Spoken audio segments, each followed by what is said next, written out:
Hey everyone, a sad night here, and welcome to an unboxing video.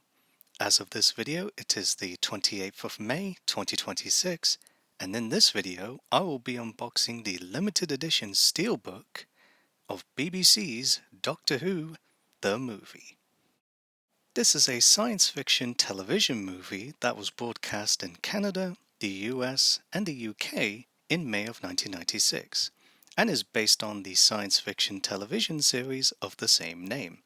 And this movie features Paul McGann, as well as Sylvester McCoy, Daphne Ashbrook, Eric Roberts, and Yi So.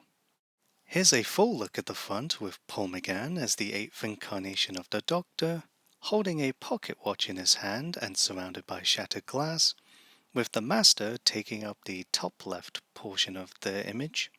Over on the spine we have BBC's Doctor Who the movie, and then on the back we have Sylvester McCoy as the seventh incarnation of the Doctor, Eric Roberts as the Master, Daphne Ashbrook as Grace Holloway, Yi So as Chang Li, and an imprisoned Master in the bottom center. Opening up the Steelbook, inside you'll find a booklet. On the left side you'll have the Ultra HD Blu-ray disc, which is 100 gigabytes. On the right side you have two standard Blu-rays, which are 50 gigabytes, disc 2 having the movie and disc 3 having the special features. And then the interior image is the time and relative dimension in space, better known as the TARDIS, flying through a time vortex. Lastly, we have the booklet, which is only 6 pages long, but it gives you production notes on the movie, as well as a full rundown of all the contents on the discs, including the plentiful amount of bonus features which, according to the back of the card, totals up to over 4 hours, so you get value for money there. There's also production images featuring Paul McGann and others. And do you remember when DVDs for movies would commonly have booklets and leaflets giving you production notes and content rundowns? This is a nice throwback to that sort of time, and I appreciate the BBC for keeping that tradition going. And here's the credits of the people involved with this release. As for the Steelbook art on the outside, starting with the colors, they look really nice.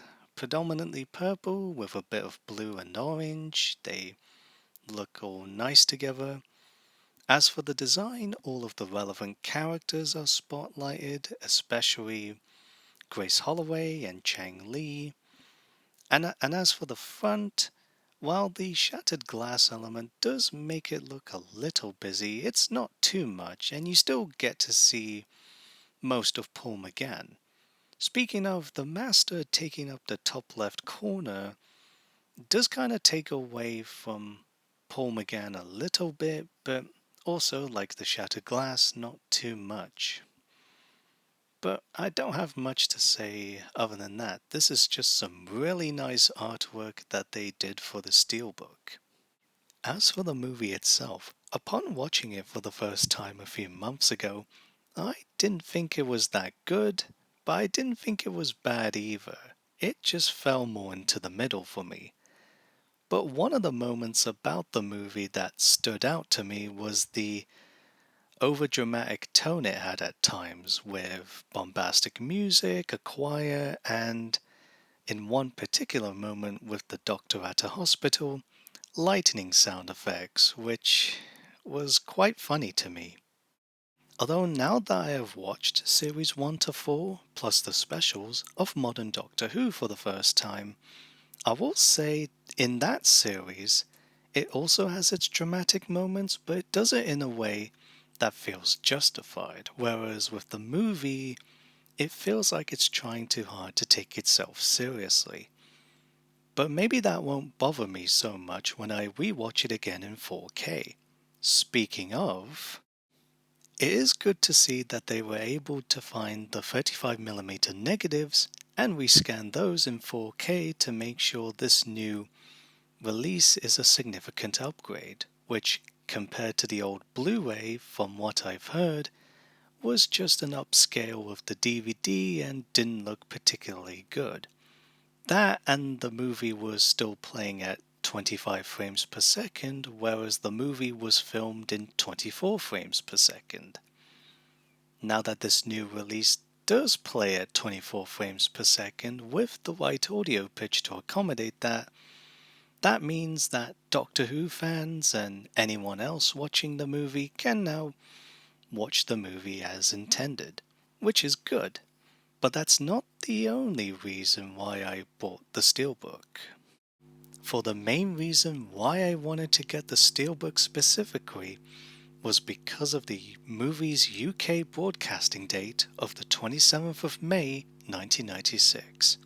For it wasn't just the day that this movie was shown on UK televisions, it was also the same day that I was born. So yes, both myself and this movie on UK broadcasting both share the same age of 30 years old. And that's why I wanted to get the Steelbook specifically, just because of the connection between my birth and this movie being shown on TV being the same. And I'm really glad I have now gotten the Steelbook. Even though most others have gotten it before me, I never watched this movie growing up, and I may not even like this movie as much. But as I said earlier, I may appreciate it more on rewatch. And also, it's not very often, if at all, that a movie happens on the same day you were born into existence. And knowing this movie does share that same day, that's what makes it special to me, and I'm just really glad to finally have it, and I do look forward to rewatching it. But until then, I will just say that I hope you enjoyed the video. This is a sad night saying goodbye, and I hope you have a nice day.